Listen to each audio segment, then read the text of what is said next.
Assalamualaikum warahmatullahi wabarakatuh. Perkenalkan, nama saya Dina Mahdina dengan NIM 1912014, mata kuliah Pengelolaan Kelas, dosen pengampu Ibu Zonalisa Fatri, Magister Pendidikan. Baiklah, di sini saya akan memaparkan materi tentang pengelolaan kelas. Adapun poin-poin yang akan dibahas, yang pertama, pengelolaan kelas kurikulum pendidikan anak usia dini. Kedua, prinsip penataan kelas. Ketiga, model penataan kelas. 4. Menata alat bermain. 5. Halaman yang harus diperhatikan dengan ruang luar. 6. Pagar yang harus diperhatikan dengan lingkungan luar. 7. Mengapa pentingnya lingkungan belajar anak usia dini? 8. Apa saja model pembelajaran anak usia dini? 9. Bagaimana menata lingkungan belajar pendidikan anak usia dini? 10. Persyaratan ruang bermain di pendidikan anak usia dini. 11. Model penataan ruang indoor berdasarkan usia. 12. Apa saja yang diperhatikan dalam penempatan toilet. Dan yang terakhir 13. Apa saja yang diperhatikan dalam penempatan cuci tangan. Selanjutnya, adapun penjelasan dari pengertian pengelolaan kelas kurikulum pendidikan anak usia dini, yaitu pengelolaan kelas adalah serangkaian langkah kegiatan pengelolaan kelas agar proses pembelajaran berlangsung efektif dan efisien. Dalam pengelolaan anak usia dini, satu hal yang penting dalam proses kegiatan di lembaga pendidikan anak usia dini, kelancaran proses pembelajaran juga sangat tergantung pada kondisi dan pengelolaan kelas yang dilakukan. Selanjutnya, yang kedua, prinsip penataan kelas. Adapun poin-poinnya, yang pertama, aman, kedua nyaman, ketiga ruang bereksplorasi berinteraksi dengan lingkungan, 3, 4, sesuai dengan tahapan perkembangan anak, 5, perhatikan karakteristik anak, 6, mengembangkan kepercayaan diri anak, 7, kemampuan anak, 8. Latar belakang keluarga. 9. Lingkungan bermain. 10. Hal-hal yang mendukung kegiatan anak. 11. Mengembangkan kemandirian. 12. Mendukung semua perkembangan aspek. Selanjutnya yang ketiga yaitu model penataan kelas. Model penataan kelas ini yaitu dibagi menjadi 4. Yang pertama sudut, kedua area, ketiga kelompok, dan keempat sentra. Selanjutnya yang keempat yaitu menata alat bermain bagi anak usia dini. Di sini adapun alat bermain bagi anak usia dini, yang pertama membangun kemandirian, kedua membangun kerapihan, ketiga membangun keaksaraan, keempat membangun klasifikasi, 5 membangun matematika, 6 membangun sosial, 7 membangun bahasa, dan 8 membangun seni. Selanjutnya yaitu yang kelima, halaman yang harus diperhatikan dengan ruangan luar. Yang pertama, luas area bermain standar internasional menempatkan 7 meter per anak. Kedua, ruangan bermain outdoor dipastikan tidak terdapat binatang yang menyengat. Ketiga, bak pasir harus ditutup bila tidak digunakan dan rapat dipastikan dalam kondisi kering agar tidak menjadi tempat berkembang biak anak binatang kecil. Yang keempat, area basah ditempatkan di luar dekat dengan sumber air, lantai yang tidak licin, sanitasi terjaga baik agar tidak mengenang. Selanjutnya yang keenam yaitu pagar yang harus diperhatikan di lingkungan luar. Yang pertama, pagar pembatasan area outdoor dengan tempat umum di luar lembaga diperlukan untuk memastikan bahwa anak-anak tidak bisa terdorong ke dalam situasi berbahaya.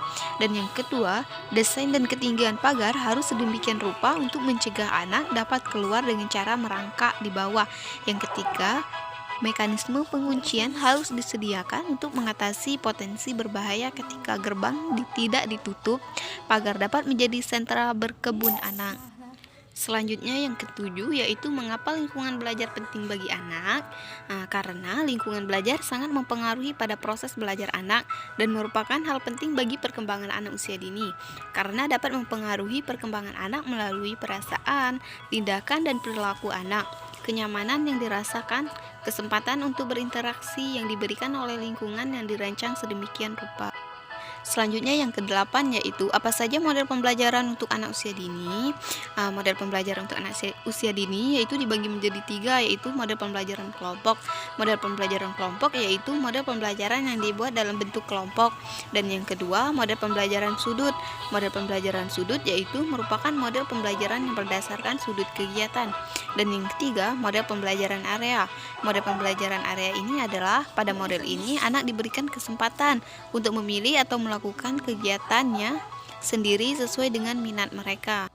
Selanjutnya yang kesembilan, bagaimana menata lingkungan belajar pendidikan anak usia dini, yaitu dengan cara dalam menata lingkungan belajar pendidikan anak usia dini tentunya harus berdasarkan persyaratan yang ditetapkan dalam menata lingkungan belajar pendidikan anak usia dini itu sendiri. Persyaratannya yaitu: 1. Ruang atau tempat yang digunakan untuk pembelajaran harus bisa menarik dan mengundang minat anak untuk bermain di situ. Dan yang kedua, segala sesuatu dan setiap tempat harus mengandung unsur pendidikan. Dan yang ketiga, aman, nyaman, sehat, bebas dari benda-benda yang dapat melukai anak, serta binatang-binatang kecil yang berbisa. Yang keempat, menekankan pada berbagai media termasuk bahan-bahan alam, bahan dasar ulang. Nah, selanjutnya yang ke-11, persyaratan ruang bermain di pendidikan anak usia dini. Persyaratan ruang bermain ini dibagi menjadi dua. Yang pertama, persyaratan ruang bermain indoor, dan yang kedua, persyaratan ruang bermain outdoor. Nah, yang pertama, persyaratan ruang bermain indoor ini dibagi menjadi: yang pertama, luas ruang bermain sekurang-kurangnya 3 meter. Yang kedua, permainan APE harus memenuhi standar kelayakan yang telah ditetapkan. Ketiga, penataan ruang bermain harus menarik mungkin.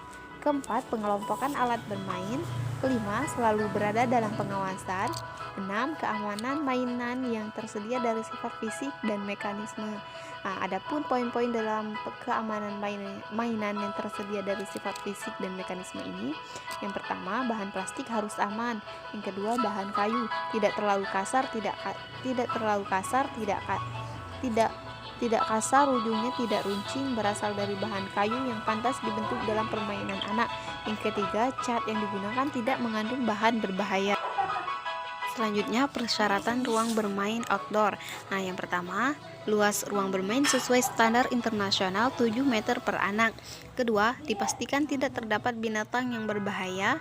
Ketiga, peletakan mainan harus diletakkan terpisah berdasarkan kegiatan bermainnya. Keempat, pemisahan mainan berdasarkan usia dan ukurannya. Yang kelima, selalu berada dalam pengawasan setiap saat. Keenam, keamanan mainan yang tersedia dari sifat fisik dan mekanisme.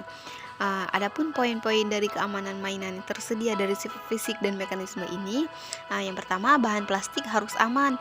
Yang kedua, bahan kayu tidak terlalu kasar, ujungnya tidak runcing, berasal dari bahan kayu yang pantas dibentuk dalam bentuk permainan.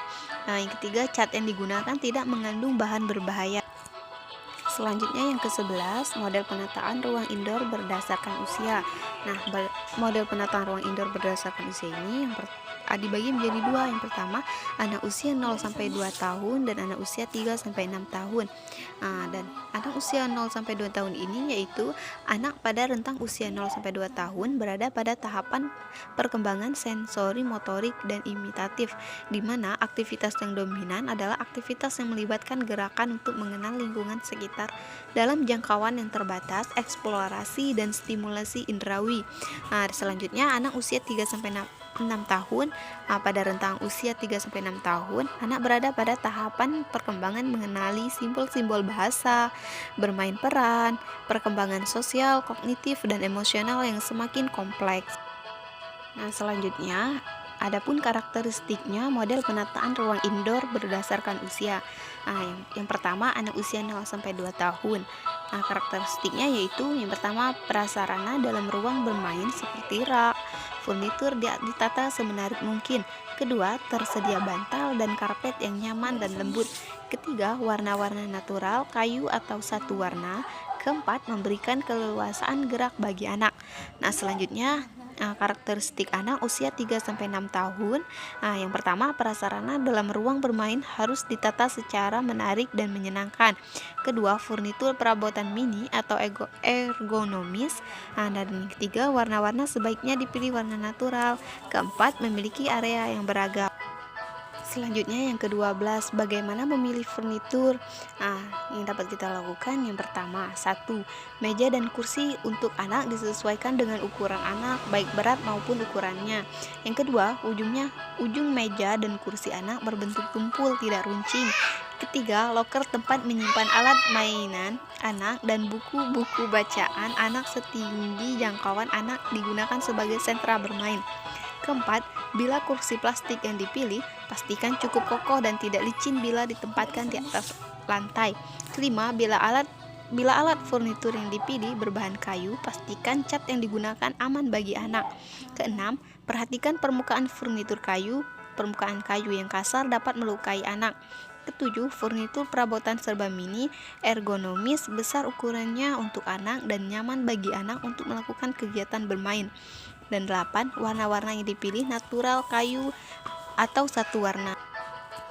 Selanjutnya yang ke-13, apa yang diperhatikan dalam penetapan dalam menempatkan toilet?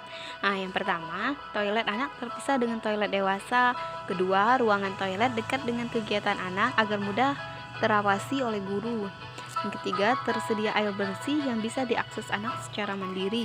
Keempat, tersedia sarana pembersih dan pengering tangan untuk pembiasaan pola hidup bersih dan sehat. Kelima, tersedia tempat pembuangan benda kotor. 6. Lantai diusahakan selalu kering agar tidak licin dan bebas dari kotor. 7. Ukuran alat fasilitas kebersihan sesuai dengan ukuran anak agar anak dapat menggunakan dengan mudah dan mampu membersihkan sendiri. 8. Pencahayaan ruang toilet cukup baik dengan sirkulasi udara baik pula agar tidak mudah tumbuh jamur dan bau. 9. Semua alat dan sanitari di ruangan mandi selalu terjaga kebersihan. Selanjutnya yang terakhir, yang ke-14, apa yang diperhatikan dalam menempatkan tempat cuci tangan? Nah, yang dapat kita perhatikan, tersedia tempat cuci tangan yang dilengkapi dengan sabun atau sabun cair dan alat pengering bertujuan untuk menjaga kebersihan diri dan melatih kebiasaan cuci tangan dengan sabun setelah bermain, sebelum makan dan sesudah buang air besar, sehingga anak terbiasa berperilaku hidup bersih dan sehat. Fasilitas cuci tangan dilengkapi dengan air yang mengalir, bak penampungan yang permukaannya halus, mudah dibersihkan dan limbahnya dialirkan ke saluran pembuangan yang tertutup.